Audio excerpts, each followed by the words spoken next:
আলহামদুলিল্লাহ, অবশেষে পেয়ে গেলাম গুগল অ্যাডসেন্স। অনেকদিন থেকে অনলাইনে কিছু করার চেষ্টায় আছি।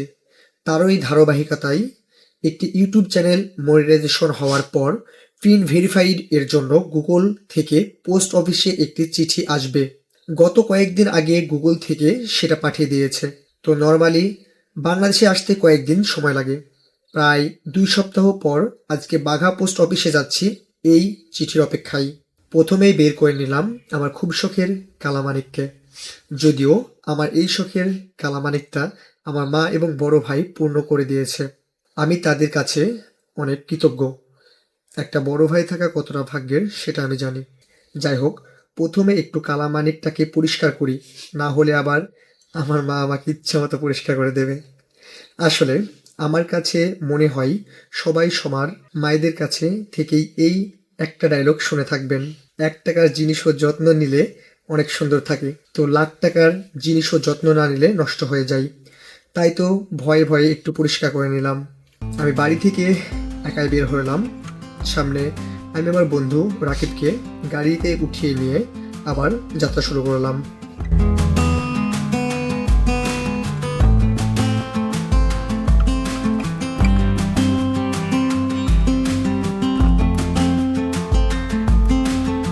আমরা আটঘড়ির মোড় হয়ে মণিগ্রাম গিয়ে সরাসরি বাঘায় যাব।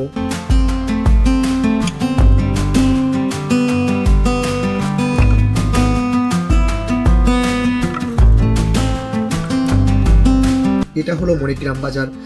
বাজার সংলগ্ন মণিগ্রাম হাই স্কুলে প্রায় 6 বছর এবং পার্শ্ববর্তী কলেজে প্রায় 3 বছর সময় পার করেছি। কত না আনন্দের ছিল সে সময়গুলো, হয়তো কোনো এক সময় সেগুলো তুলে ধরার চেষ্টা করব।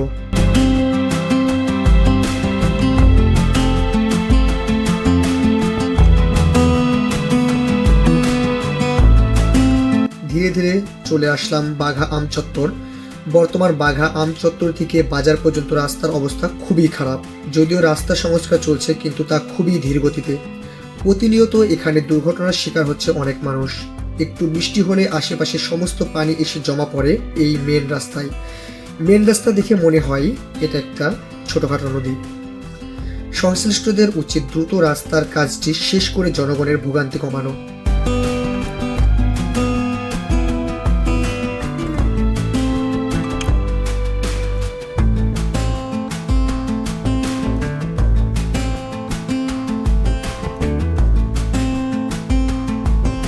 তো অনেক গল্প হলো, এবার বলুন তো বাঘা পোস্ট অফিস কোথায়? আমি জানি আপনারা অনেকেই বাঘার আশেপাশে থেকে হয়তো ভিডিওটি দেখছেন, কিন্তু আপনারা বাঘা পোস্ট অফিস অনেকেই চেনেন না, অর্থাৎ বেশিরভাগ মানুষই জানেন না।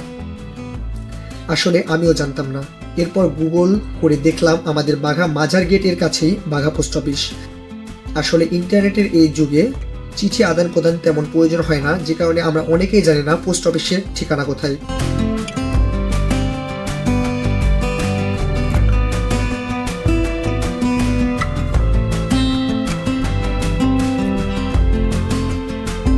অবশেষে পোস্ট অফিসে থাকা দায়িত্বরত ভাইয়ের সাথে কথা বলে আমরা আমাদের কাঙ্ক্ষিত চিঠি পেয়ে গেলাম। এই চিঠির মধ্যে শুধুমাত্র 6টি সংখ্যা লেখা আছে, আর এই 6টা সংখ্যার জন্যই এত দূর থেকে পাঠাতে হলো এই চিঠিটি। তাহলে বুঝুন সেই 6টি সংখ্যার কত গুরুত্ব। এই 6টি সংখ্যা দিয়ে আমাদের ইউটিউব চ্যানেলের অ্যাডসেন্স ভেরিফাইড হবে। যারা সোশ্যাল মিডিয়াতে কাজ করেন তারা সবাই জানেন এই চিঠিটা সম্পর্কে। আমার ভিডিওটি যদি ভালো লেগে থাকে তাহলে অবশ্যই সাবস্ক্রাইব করতে ভুলবেন না, আর যদি ফেসবুক পেজ থেকে দেখে থাকেন তাহলে ফলো করতে ভুলবেন না। নতুন নতুন ভিডিও পেতে আমাদের সঙ্গে থাকুন। আসসালামু আলাইকুম।